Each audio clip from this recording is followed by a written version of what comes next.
Hello, good morning. I'm on my way to Penang from KL. So this weekend, our Education Minister, YB Fadlina Siddiq, is launching her cikgufadlinatuition.com for her Nibong Tebau students. So, her kawasan parliament is Nibong Tebau. For those who don't understand, meaning prior to being a minister in the cabinet, we as Malaysians, sebagai rakyat Malaysia, kita kena mengundi. We have to vote. Okay, we have to vote who we prefer to be our leader. To keep it simple. So every minister, every politician, they have their own kawasan. They have their own parliamentary seat that they contest in. So hers is Nibong Tebau, and that's why I'm on the way to Nibong Tebau. Okay, yeah. Luckily it's a Friday morning, because Fridays traffic is very much smoother compared to Mondays, guys. Oh God, Mondays and Tuesdays are crazy nowadays for traffic. So I'm selected to be. So a month ago, I received a call from people related to our Ministry of Education, MOE. But I won't go into the details of who, apa pangkat and so on, because guys, all this can be quite sensitive. Yeah, so they gave me a call, and after some verification, they asked whether I could help to organize and be one of the main speakers for cikgufadlinatuition.com. Now guys, it's not that they know me very well or anything like that. No such thing. It is because previously we did a stint for Datuk Seri Anwar Ibrahim, our own Prime Minister, whereby there's tampuntuition.com, and that's the reason why they are asking me to do roughly the same for our Education Minister. So sometimes it's not about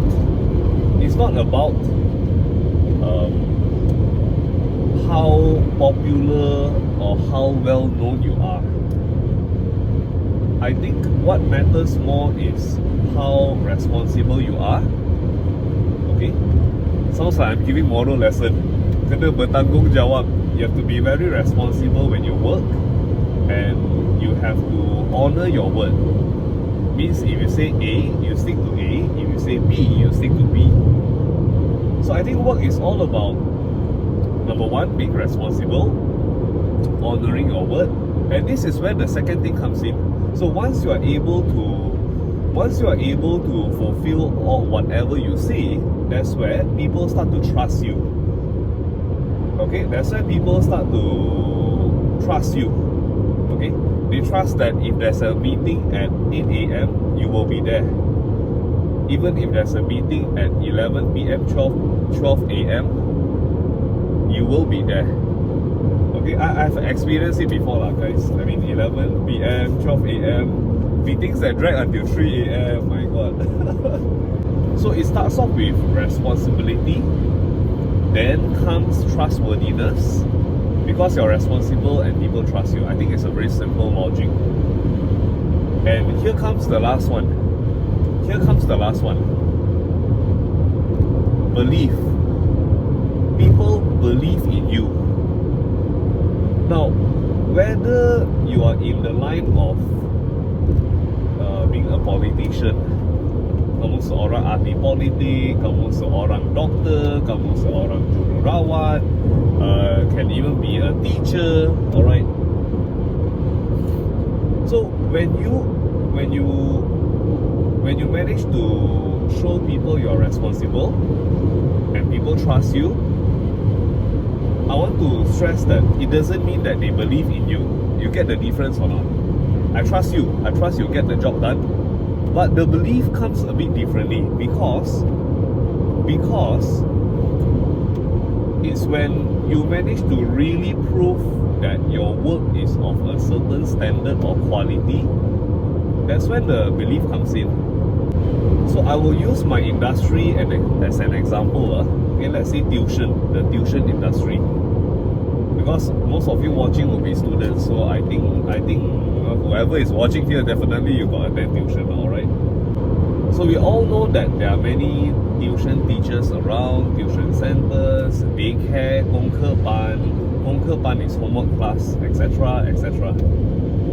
In fact, in a moment, a while more, I'll pass by a few billboard which has marketing of one of the tuition centers. If you use North-South Highway quite a bit, and maybe your parents notice, how come got this tuition, online tuition? You might know what I'm talking about. Anyway, back to the tuition industry. If let's say a teacher A, a tuition teacher, alright? Let's say that tuition teacher is supposed to start class at 6 p.m. But he always starts 6:15, 6:20, 6:30, always. What happens next? Students begin to lose their trust. Why lose their trust? Because in the first place, he's not responsible. Kalau class 6:30, you have to start 6:30 or later 6:35. Okay? I mean, the 5-minute leeway is understandable because tuition teachers have classes back to back. Like for me, I have Form 4, Form 5, and then Form 4 it joins. So, but if you start 6:45, 6:50, it's not other people's problem, it's your problem, meaning you're not responsible. So guys, when you're not responsible, when the teacher is not responsible, he or she will lose the trust of students. And that's it lah. Yeah. But in the case of, let's say teacher B, another example, if he or she is punctual to class and that teacher seldom cancel class, after that there are occasions whereby they give extra class, intensive class. Now, step 1 would be very well done, means that teacher is a very responsible teacher, and with that the trust of students come in.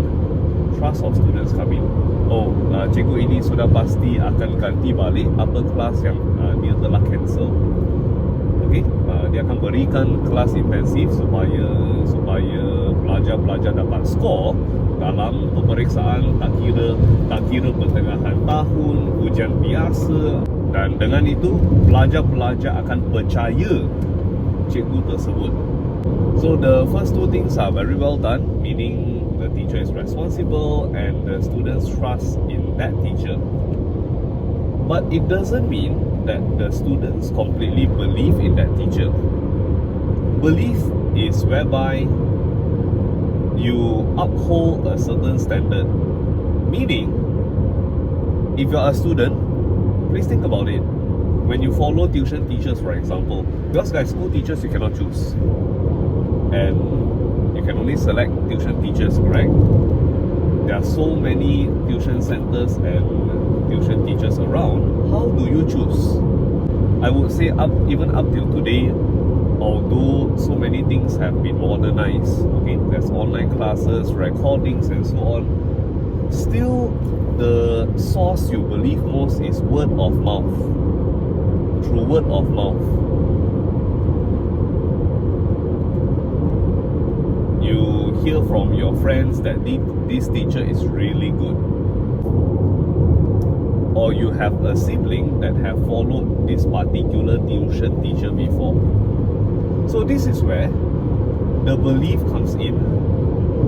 You believe that by following this teacher, you're able to score very well.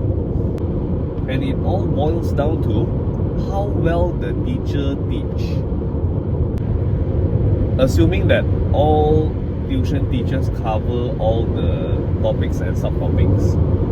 Because there's no 2 tuition teachers who teach exactly alike for the same lesson, for the same subtopic.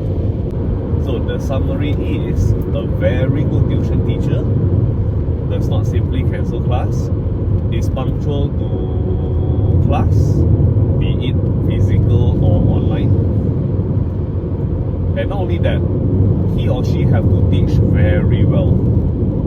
And this is where students' trust and belief come in. I bet most of you get what I'm trying to say here. Okay? Trust and belief are totally two different things. I trust you doesn't mean I really believe that you can bring us there, that kind of scenario. That is my policy lah. That is my policy. So that is my own policy. I try to make sure my students are happy. I always tell my students, I prioritize you guys more than anyone else. Yeah, I prioritize you all more than new students who join.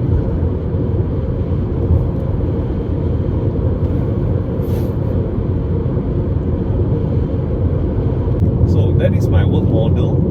I always prioritize my existing students.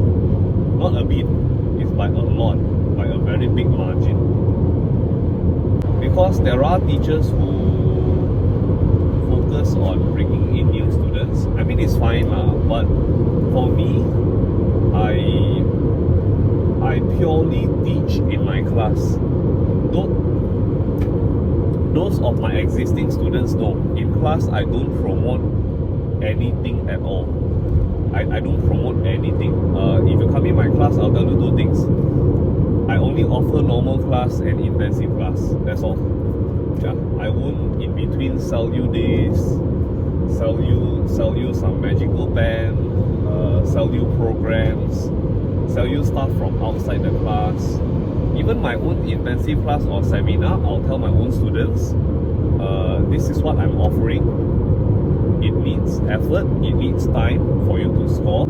If you're looking for a quick scheme, like a 3 to 5 hour seminar, then you can score A. Sorry, I'm not offering such a thing. Because in the first place, I don't believe in such things. I don't believe in such things. In class, I don't promote anything. We just focus on learning. And it has to be fun. I try to make it fun. I try to make it not so boring. And in between, there'll be some there will be a video every class just to help my students to unwind and continue. I told them without the video after bio class, you might not be alive anymore. Because after a long day of school, some of you are coming for bio tuition. Moreover, some of you got 2 tuitions a day. You all shouldn't hack science subjects together, to be frank. You all shouldn't put, I mean, if you are able to handle it's fine. If you are a student, if you are an average student, so my score is 50, 60, you shouldn't put chemistry and bio on the same day. You shouldn't put bio and physics on the same day. Okay? You should try to split it out. Put language with something. Put language with, you should pair the tougher subjects with a language or a calculation. Be bio with maths or ed maths, okay? Sejarah with physics, chemistry with BM, something like that. So that within the day, your brain works a bit differently.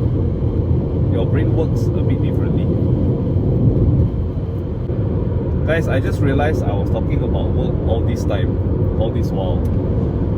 I'm supposed to talk about something that helps you, that benefits you.